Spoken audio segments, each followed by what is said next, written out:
Selamat siang, Bu. Selamat siang Ibu, silakan duduk, silakan masuk ya Bu ya. Apakah sudah nyaman Bu? Udah, Ibu. Sudah ya Bu ya, baik. Sebelumnya saya izin menutup tirai terlebih dahulu ya Bu ya untuk menjaga privasi Ibu. Boleh. Baik Ibu, sudah ditutup ya Bu ya tirainya dan pintunya. Baik, sebelumnya perkenalkan saya Bidan Novia, selaku bidan yang bertugas pada pagi hari ini. Nah, untuk sebelumnya, apakah ada yang bisa saya bantu Bu? Jadi gini, saya tuh mau di KB, tapi saya Ya. masih bingung mau pilih yang mana. Oh, ini pertama kali ya Bu ya? Iya, Bu. Oh, ya baik. Nah, untuk perihal Ibu bingungnya nanti saya akan jelaskan mengenai ada suntik progestin seperti itu ya Bu ya. Nah, untuk prosedurnya nanti saya akan menjelaskan dari apa itu pengertian progestin, cara kerja, keuntungan, sampai kerugiannya seperti itu. Dan nanti juga saya akan memberikan contoh gambarnya. Nanti ini saya ada leaflet juga ya Bu, Ibu bisa dibaca dan bisa dibawa pulang seperti itu. Nah, untuk tujuannya sendiri yaitu supaya Ibu lebih mengetahui apa itu suntik progestin di KB seperti itu, dan untuk hemat tindakannya ada sekitar 10-15 menit seperti itu Bu. Dan untuk selanjutnya apakah ada yang ditanyakan? Tidak. Tidak ada ya Bu ya, baik. Apakah Ibu setuju? Iya, Bu. Setuju ya Bu ya, baik. Selanjutnya sebelum memulai saya ingin bertanya kepada Ibu, apakah Ibu sudah mengetahui mengenai suntik progestin ini? Belum, Bu. Oh, belum tahu ya Bu ya, sama sekali. Baik, saya akan jelaskan. Jadi suntik progestin ini adalah kontrasepsi yang hanya mengandung hormon progestin saja.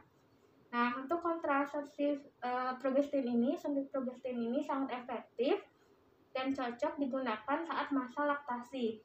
Jadi laktasi ini untuk saat ibu menyusui seperti itu. Nah, ini karena tidak menghambat produksi ASI seperti itu. Dan untuk suntik ini ada dua jenis, yaitu di mana ada depometroxyprogesteron asetat atau DMPA yang mengandung 150 mg DMPA yang diberikan setiap 3 bulan dengan cara disuntikan secara intramuskuler. Dan untuk selanjutnya ada namanya depo-noretisteron anatat atau depo-noretisterat yang mengandung 200 mg noretindron enantat diberikan setiap 2 bulan dengan cara disuntikan intramuskuler seperti itu. Jadi pada intinya progestin itu ada dua jenis, ada depo dan siklo. Depo itu untuk 3 bulan dan siklo itu 1 bulan seperti itu. Dan untuk selanjutnya mengenai cara kerja suntik progestin ya Bu ya. Pertama yaitu cegah ovulasi, lalu mengkentalkan lendir serviks, lalu jadikan selaput lendir rahim tipis dan atrofi, lalu hambat transportasi gamet oleh tuba. Jadi ini kenapa ya dibilang KB, karena itu tadi menghambat transportasi gamet oleh tuba. Jadi tidak kemungkinan tidak hamil seperti itu ya Bu ya. Tapi kita juga harus waspada karena ini kemungkinan juga ada kegagalan saat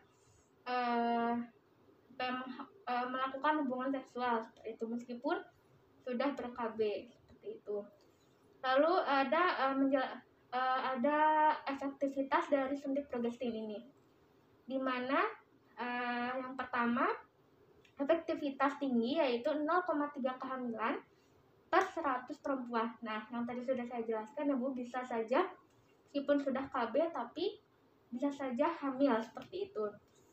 Lalu ada juga asal penyuntikan dilakukan sesuai jadwal yang telah ditentukan. Nah kan Ibu memilih yang 3 bulan ya, harus tepat gitu, 3 bulan kemudian, nggak boleh lebih ataupun kurang seperti itu. Dan untuk selanjutnya ada keuntungan dari suntik progestin ya Bu ya, di mana sangat efektif Lalu cegah hamil jangka panjang, tidak berpengaruh terhadap hubungan seksual.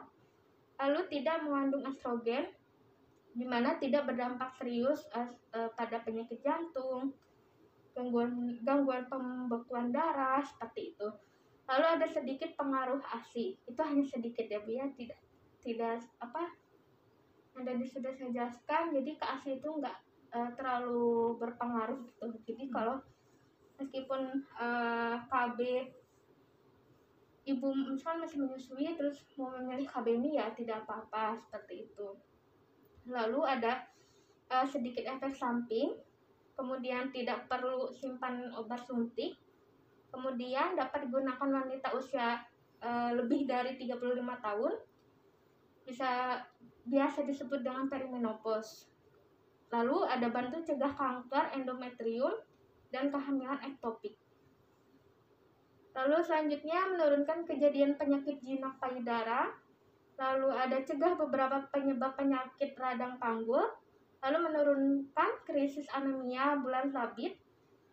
Dan untuk selanjutnya ada keterbatasan juga nih dalam suntik progestin, yaitu sering ditemukan gangguan haid, sangat bergantung pada tempat sarana kesehatan, lalu tidak dapat dihentikan sewaktu-waktu sebelum suntik berikutnya. Lalu ada pengaruh terhadap berat badan, merupakan efek samping tersering. Tapi ya ada juga yang kan menjadi gendut, itu sebenarnya tidak apa-apa seperti itu ya Bu, itu mungkin emang cocok di badan kitanya seperti itu. Lalu tidak menjamin perlindungan PMS, hepatitis B, infeksi HIV.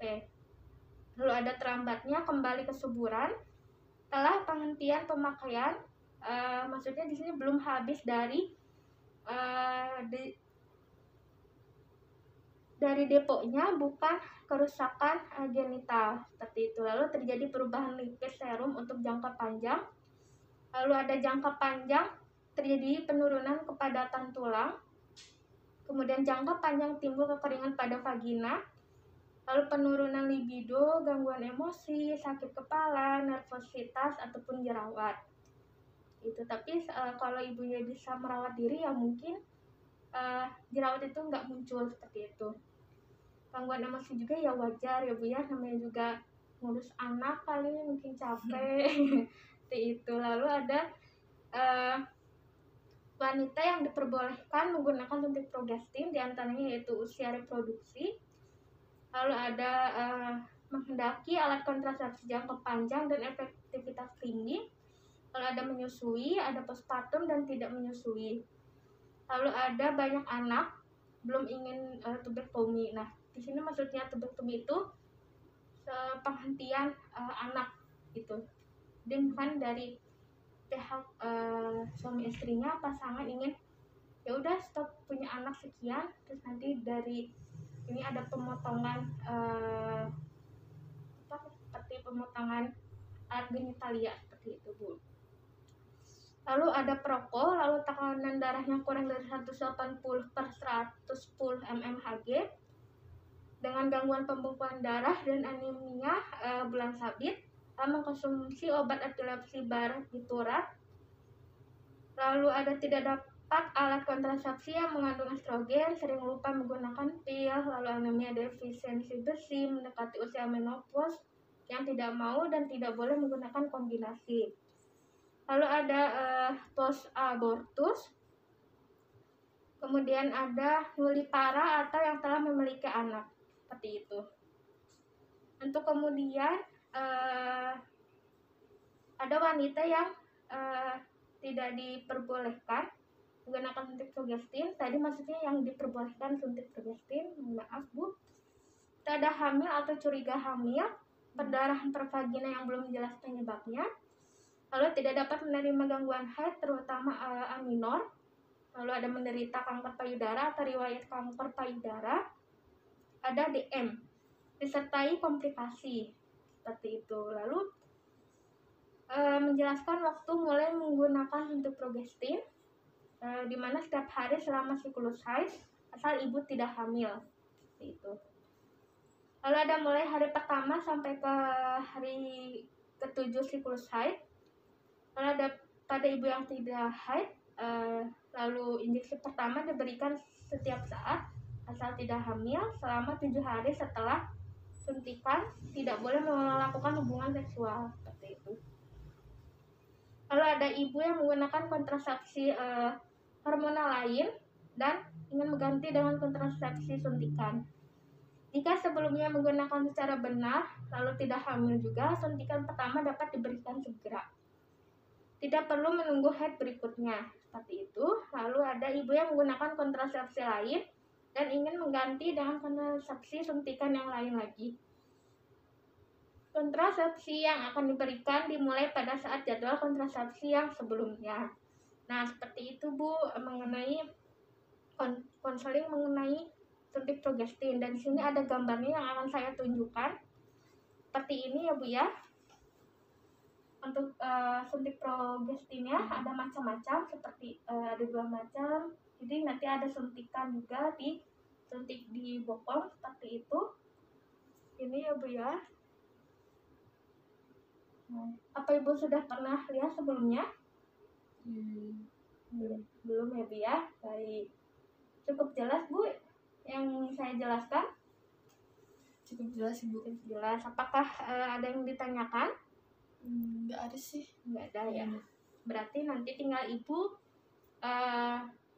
berunding, berdiskusi dengan suami Ibu untuk memilih KB apa.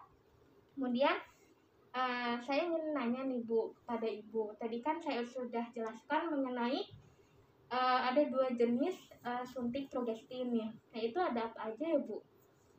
Jenis suntik kami itu ada 2 ya. Iya. Yang satunya ada suntik siklo sama Ya. depo. Nah. Depo itu yang 3 bulan, kalau Iya. siklo yang 1 bulan. Oh iya, berarti Ibu sudah cukup paham mengenai yang saya jelaskan, seperti itu ya Bu ya. Dan untuk Ibu nanti bisa datang kembali lagi apabila sudah siap mau ber-KB gitu, dan saya akan menyimpulkan mengenai suntik progestin ini. Nah, itu tadi yang sudah saya jelaskan mengenai manfaat, lalu ada kerugian dan ada kelebihannya, lalu ada jenis-jenisnya. Jadi intinya itu pada suntik progestin ini bisa dibilang ya aman gitu Bu, untuk yang Ibu menyusui tadi, nggak usah khawatir. Dan untuk apabila Ibu memilih suntik progestin terus tadi ada kayak penambahan berat badan lalu jerawat, itu ya hal wajar seperti itu, berarti cocok dengan kondisi dan tubuh Ibu, seperti itu ya Bu ya. Seperti itu. Baik, sudah saya ucapkan terima kasih karena Ibu sudah mau mendengarkan tentang konseling ini. Nanti kontrak selanjutnya Ibu bisa datang seminggu lagi ataupun saat Ibu ingin ber-KB, seperti itu. Seperti itu ya Bu, saya mengucapkan terima kasih. Ibu sangat kooperatif sekali. Baik, saya tutup. Mohon maaf apabila masih banyak kesalahan dan kekurangannya ya Bu ya. Iya Bu, terima kasih. Iya Bu, saya antar ya Bu ya. Iya Bu.